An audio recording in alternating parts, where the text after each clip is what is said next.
I believe that each of us has a light that shines deep within. The moment we find that light and the ability to share it with others, we feel a sense of connection and belonging. As grown-ups, it's easy to forget that we too were once young children, longing to be seen, loved, and heard. It is a longing that we never grow out of, one that is not age-specific, but one of human necessity. Encouraging and helping our children on their journey to find their own inner light and talents will assist them in finding their voice and ultimately their purpose. Welcome to Books on Air, the podcast you really don't want to miss. I'm Suzanne Harris, and today you're going to get a sneak peek at what goes on behind the scenes with a particular author. You're going to find out their secret recipe for creating their book. You might even get an inside scoop on a new project. Who knows? And if you want to know more about them and their work, we'll tell you where to find them on social media. Joining me today is children's book author Lisa Graham. She's here to talk about her book, Randle Finds His Light. Lisa is not only a children's book author, and let me take a deep breath here, she's also a podcaster, a blogger, a speaker, an entrepreneur, a voiceover actor, a narrator, and a philanthropist. She also calls herself a artist. She creates media in a multitude of formats that speak to her belief that we all have the power of one. That is the ability to create moments that can change the life of another human being for the better. Lisa founded Empower Kids for Literacy. It's a nonprofit organization based on her love for children and books.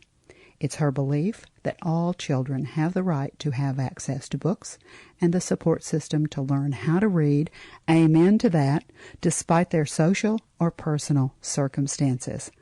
And I confess the quote that I used at the beginning of the podcast is from Lisa Graham's reader's message. Lisa, welcome to Books on Air. Thank you so much for having me. I'm honored to be here. Oh, you are extraordinary. You have done so much, and the children's books and the Empower Kids for Literacy, it's just wonderful. But I want you to travel back in time with me for a moment. Let's go back to the very beginning. I'm a curious soul, and I'm always curious about how the writer becomes the writer. There's always a story. Either a child was a reader and they were impacted by the reading, or they were impacted by a specific book, or there was a teacher or a professor who saw some sort of spark in that person, and so they encouraged them to write. Sometimes an author will have some kind of life experience or a life event, and they'll feel almost a calling that they need to write a book to share it. So I'm curious, Lisa, what's the backstory behind Lisa Graham? When did you first start writing? Why? And how old were you? I would say I can go back to being in third grade. And you mentioned the power of a person. I had a teacher. Her name was Mrs. Parker, and I just adored her. And I adored her because not only she just really cared for the kids. You really felt that love as she did her job. And story time was a very special time during our class, and we could count on that. You know, children need to know they have something to look forward to, and we knew every day at a certain time that we would be on our mat at her feet, and it was a very personal time. And the story that she read was Willy Wonka and the Chocolate Factory. And it was such a wonderful, imaginative story. And I remember just sitting and looking up at her in awe, not only for the story, but how she read the story and how she delivered the words and talked about the characters. She had a beautiful voice. It was very calm and very soothing. And she was young, and I just wanted to be her. And even the way looking back, even the way she held the book, she held it so reverently, like so gently. And as she turned pages of the book and held the book up and would show us the pictures, I wanted to be her. And I guess that's where my love of writing started. And my father went to Catholic school, and one of his teachers was Sister Clarissa. And I can remember, I don't know what made me do it, but I started writing this book, and it was a love story. It was so funny, me, a little third grader, and this is a little romance. I would send my little envelope with my chapters to the convent to have, because she was an English teacher, to have her. She was like the grandmother I never had. I lost, sadly, my parents lost their parents very young, so we didn't have any grandparents. So she was my adopted grandmother, and everything was handwritten back then. We didn't have the internet, so everything was snail mail. And she would take the time to read writing in cursive, because she's a Catholic school teacher, beautiful handwriting, right? Mm-hmm. And she would take the time to read. And she was tough. She wasn't, oh, this is great, you're awesome. She would edit. And she would say, this is great, you might want to try this, this, this. And I guess she was my first mentor. And she believed in my work. And I guess that's where it all started for me. One teacher, one story, and another power of one person in my life that actually made me think that I could write. It's amazing how you'll have encounters like that in your life, and you look back at it and you think, wait a minute, these two people actually created in you the idea that not only you were good at this, but that this is something you were really going to do. I love that. That's a great story. Thanks for sharing that with the readers, the listeners. We hope they become readers, right? Yeah. And it's so funny, like even on my podcast, I say, oftentimes when you are that person, let's say it was Mrs. Parker, sometimes you don't realize the impact. Right. I mean, you kind of know I'm a teacher, but, I hear story after story from teachers and educators going back years saying somebody will reach out to them randomly. They'll look them up now on Facebook. One of the good things that social media has to offer. And they'll say, you were my teacher, when? And I just want you to know what a difference you made in my life. And so my call to action is always, please look them up and seek them out, because I bet you sometimes they just don't know. And boy, when you get a message like that, you save that. And you hold that, and you wear it like a badge, and you hold it close to your heart, and that puts fuel in your tank, right? I'm a former English teacher, and I have had those things happen to me, and it's always a stunning revelation, because sometimes when you look at an adult that you had as a student, sometimes you can still see the kid there, sometimes you can't.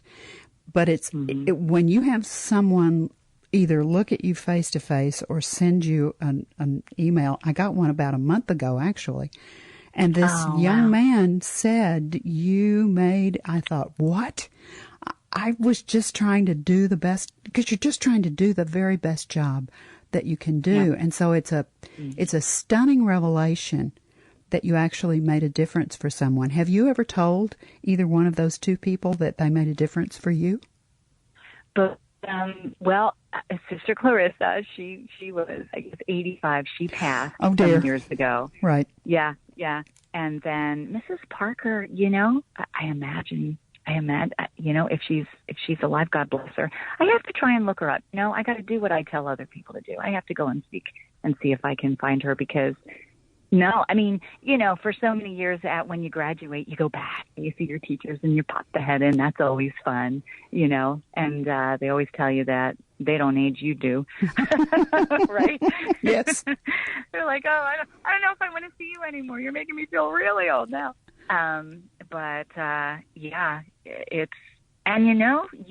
You do the do, not with the intention of getting any recognition. You do the do because that's what you felt you were driven to do, and that is your purpose.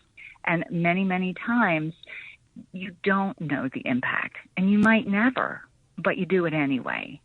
with the, hey, and when I wrote the books, I said, look, if I can impact the life of at least one child, or even, a child being bullied, save the life of one child, then nothing I will ever do will be in vain. You just do it because that's what you love. How were you first drawn? Lisa, how were you first drawn to writing children's books? Because that's a very special niche, I think. I've always really held children's book writers in very high esteem because it takes a very special brain and a very special talent, I think, to write children's literature. How did you become drawn to that?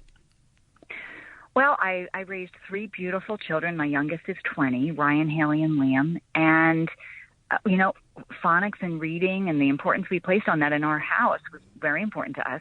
So we started them early. And then I read to my kids. I read to my kids at night. And, you think you're doing so much for them, but I have to tell you, it did so much for me. I can't tell you the peace that I would get from literally climbing into bed, especially let's talk about my youngest, Ryan, because I thought, this is my last chance. They're growing up. And I would read, we'd say our prayers.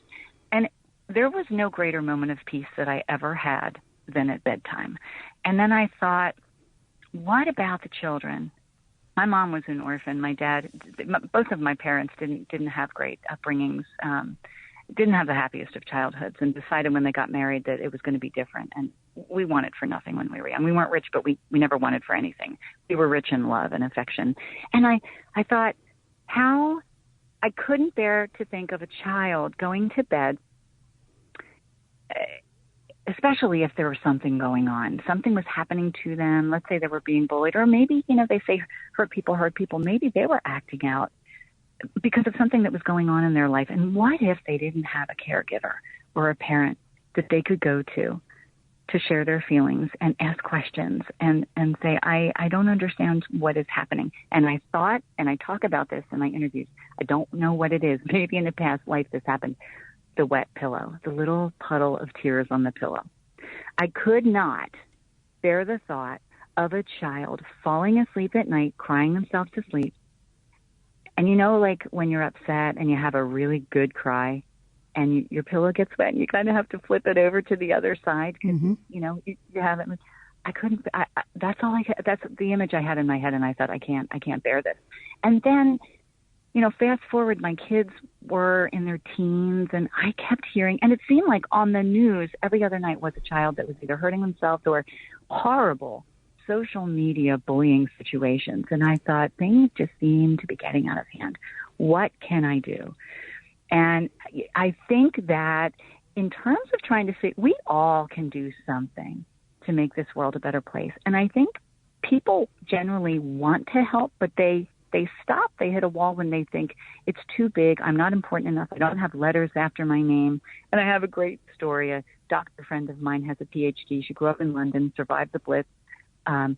She was the only female in her family that got a PhD. And she said, people are shocked when I tell them I got nothing out of university. I learned all of my, I learned from my life experiences. So she was interviewed and she wrote a letter to a gentleman and she had the letters PhD after her name. And he responded back with his name and the entire alphabet. and she loves humor. She's just a trip, Dr. Yvonne K. And I love that. And that's just kind of that just speaks humor into, you don't have to have letters after your name to make a difference. So I thought, well, I'm a mom. I love my kids. I love the friends, my children's friends. And what can I do? Something, we can all do something. So I said, well, I can write. And I thought, well, I can't write a manual because I'm not a social worker. I'm not trained in that, but maybe I can write a children's book. And let me tell you, writing a children's book is challenging because of the fact that there's so much you want to convey and so much emotion, but you only have so many words that you can accomplish that in. A good children's book can be anywhere from 750 to 1,000 words. That's what, quote unquote, the standard is. And I remember when I did my first draft of my first book, The Adventures of Finley and Cisco, I literally had to rip the manuscript up and cut it in half because I had all these adjectives. I said, well, I need to bring the reader to where I am so they can see the full picture. So it's so rewarding. the letters that you get. I was a bully and I don't want to be a bully anymore. And I mean, just beautiful letters. But it's rewarding